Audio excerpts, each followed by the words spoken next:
Čaute ľudia, vítam vás z ďalšieho pokračovania otváranie FIFA FC24 balíčkov, vlastne balíčka. A dneska tu máme ďalšie karty, ktoré ja zatiaľ neviem. Mám ešte tu ich ešte toľko a uvidíme, koľko dneska otvoríme. Tak ideme prvého, bum! Gabriel Martinelli. Dám ho do stredu, ako som hovoril v minulom videu, vľavo. Slabšie v strede, podľa mňa sú trošku silní a napravo sú silní, podľa mňa. Ďalší je Eriksen, dám ho do stredu. Donnarumma, stred.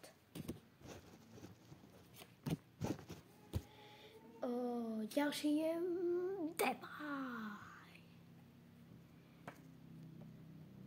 Dám ho do stredu a ešte neviem, kde by som dal asi Donnarummu. Ja som ho dal teraz do stredu a rozhodnite vy v komentároch, kde by som mu mal dať, či doprava alebo do stredu. Oblak. Neviem, dám ho do stredu. Ďalší je Keylor Navas.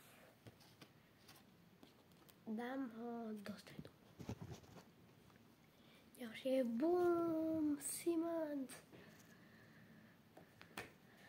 Asi do stredu.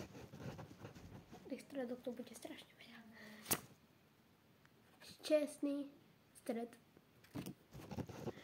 Ďalší je Boom Romero stred. Nie sú to dobrí hráči.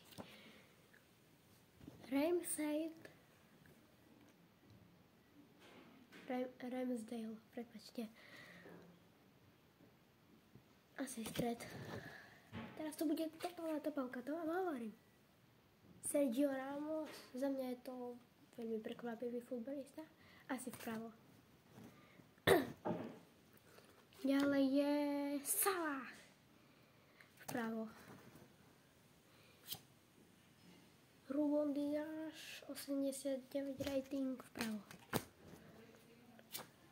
Cristiano! Pre mňa tretí obľúbený futbalista, ale nie mi to jedno, vpravo. A Rodrigo. Vpravo. Ale musíme sa uvidieť od ďalšieho pokračovania, kde zás budem pozerať FIFA karty. Čau, čau.